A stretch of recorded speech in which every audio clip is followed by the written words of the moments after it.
All right. You probably heard the term before buyer agent and didn't understand maybe what that meant.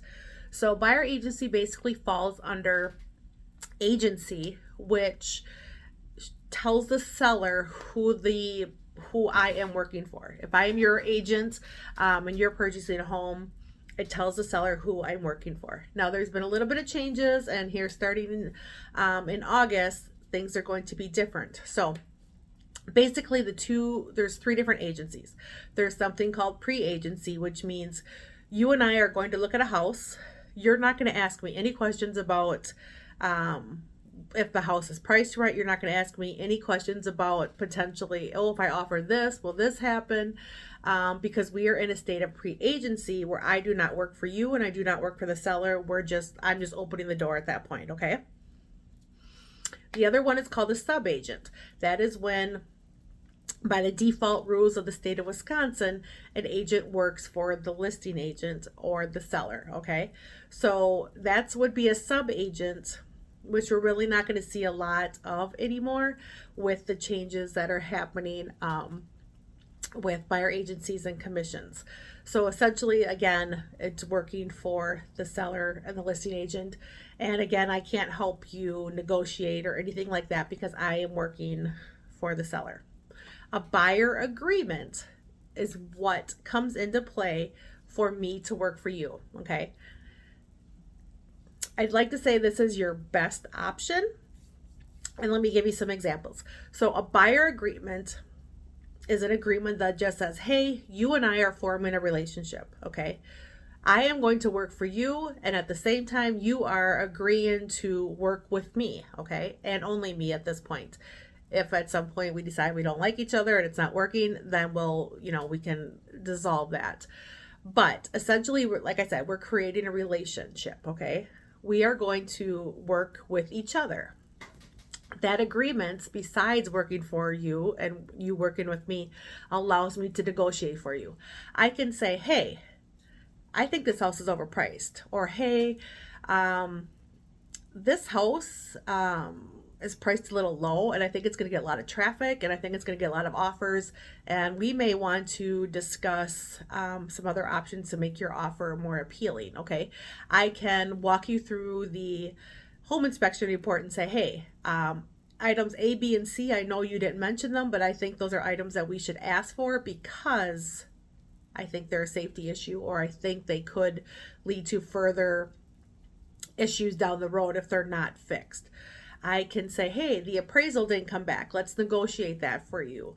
And there's many other things too, but that's just kind of the gist of the big ticket items that I can help you do. I can negotiate for you. I can walk you through everything because your interest goes above the seller's. All right. So let's talk a little bit about what's changing. Okay.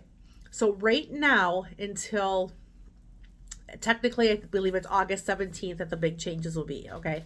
Right now, when a listing agent is meeting with their seller, they say, hey, seller, this is what I charge for commission. Okay. So let's just, whatever number, they say, I charge 7%. Okay. And the seller says, okay.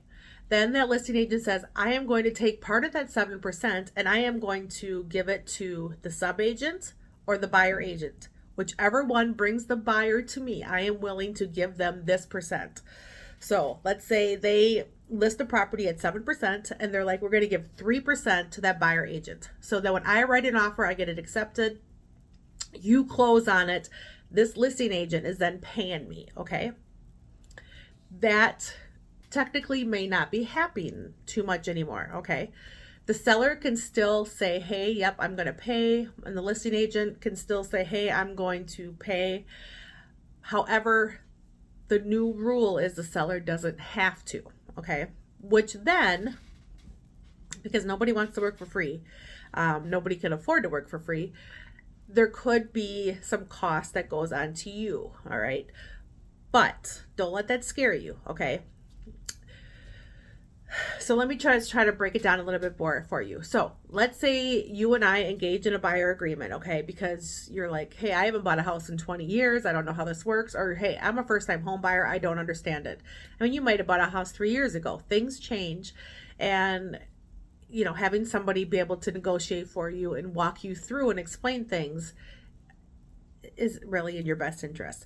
So let's say you and I meet and I'm like, hey, buyer, I charge 2.5%. Okay. So you know that. So whatever the purchase price is, I charge 2.5% of that. Okay.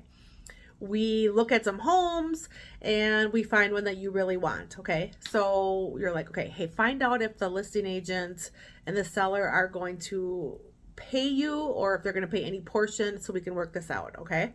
So I call them and they're like, hey, we're only going to pay 1%.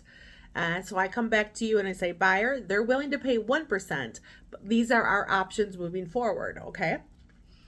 One, you can either pay the other 1.5%, and there's ways to get that as credits as well. Okay.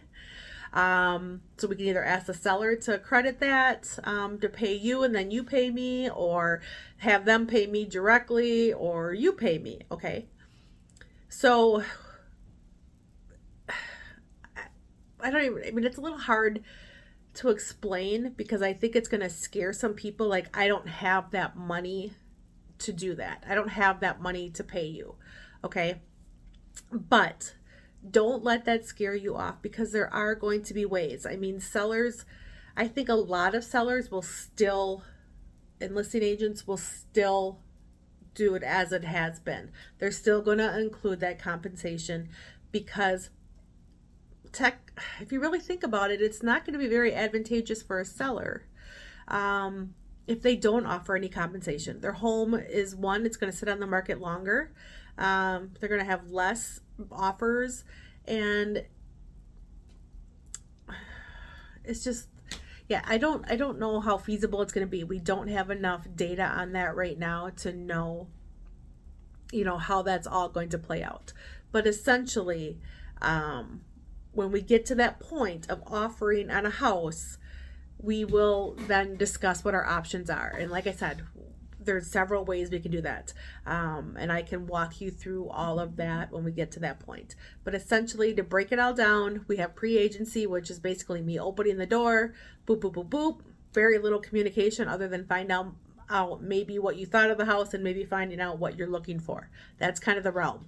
And that will really kind of be like a one and done. Anything after that, you're going to have to move, decide if you want to move into a buyer agreement then at that point. The sub-agency, which is still an agency, is really not going to be an option anymore. And then the buyer agreement, which allows me to work for you. So I can explain all of that more if you still have questions, but essentially those are kind of the essentials of agency.